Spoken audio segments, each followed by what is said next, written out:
Voici maintenant le type de fichier qu'on peut importer sous Lise. Ici, il est présenté sous Excel avec la totalité des données qui sont importables.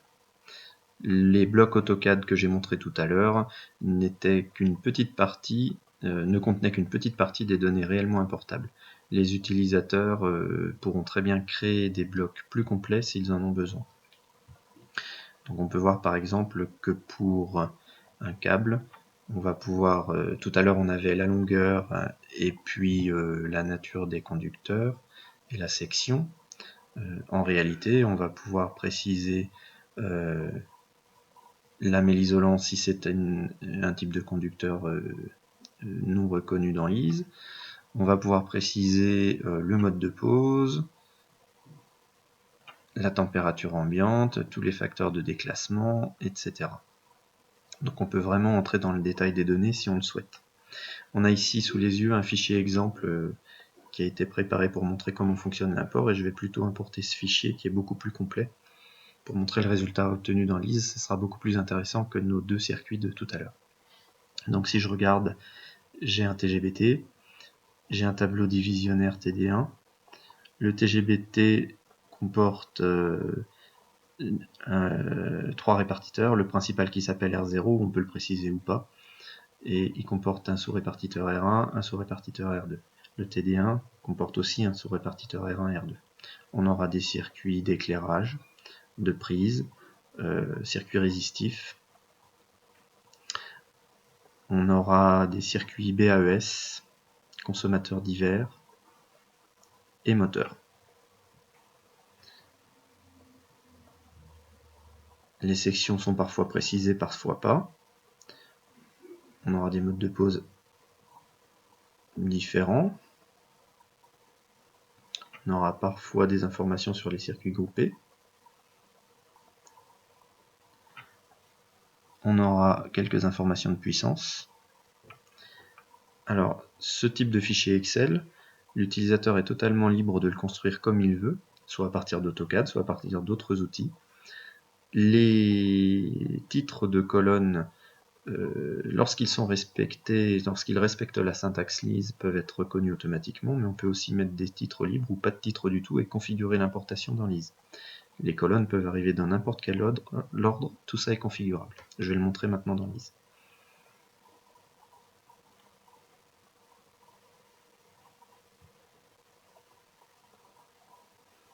Donc je crée une nouvelle étude.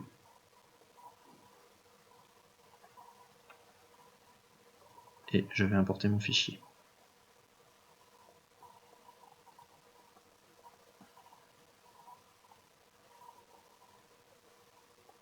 Donc c'est le fichier que je viens d'afficher.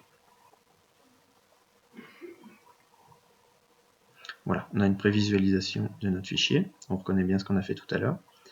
Ici, je vais dire que c'est un tableau avec les titres de colonne au format Lise. Et du coup, je peux l'importer directement, je n'ai rien de plus à faire. Si j'avais mis mes propres titres de colonne, il suffisait que je clique ici et que je précise ensuite quelle est la donnée dans Lise qui correspond. Ou si j'avais un tableau sans titre de colonne, voilà, on aurait considéré que la première ligne c'était des données et j'aurais indiqué ici à quelle colonne elle correspondait. Donc là, tout est déjà préconfiguré. Je clique sur OK pour faire l'importation. J'ai un fichier de rapport qui m'indique qu'il a créé chacun des circuits qui ont été trouvés. J'ai aucune erreur, aucun avertissement. Et voilà ce qu'on obtient. Alors ici tout est rouge, c'est normal, c'est parce que je n'ai pas d'alimentation. Donc je rajoute l'alimentation.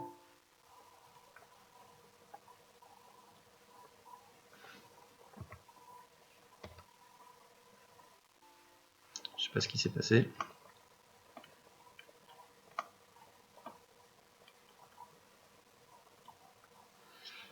Et ça va tout de suite beaucoup mieux.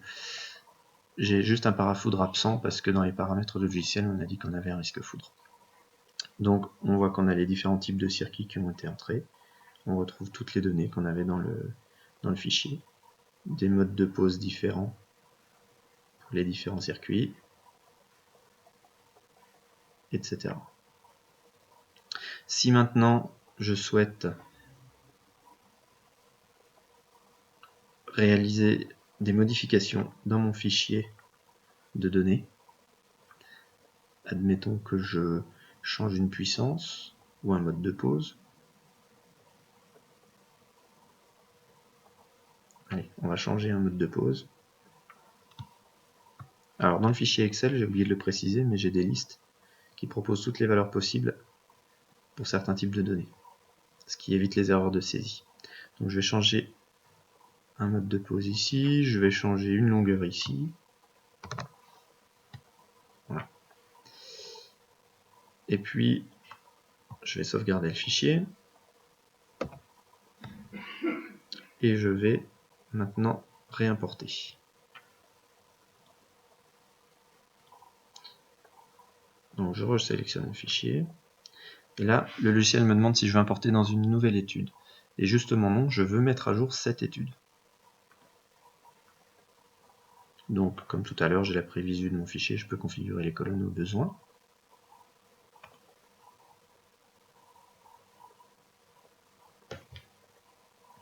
Et le rapport va maintenant m'indiquer qu'est-ce qu'il a changé.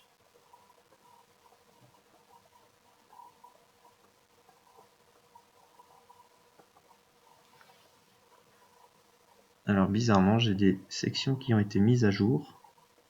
Il serait intéressant de regarder pourquoi. Mais je retrouve surtout l'affectation du mode de pause et de la longueur que j'ai modifiée. Là, je ne comprends pas trop pourquoi il me dit avoir modifié les sections.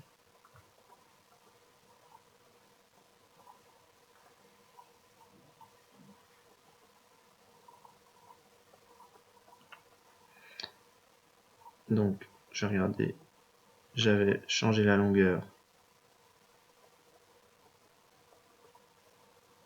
sur le circuit PC2 du TGBT.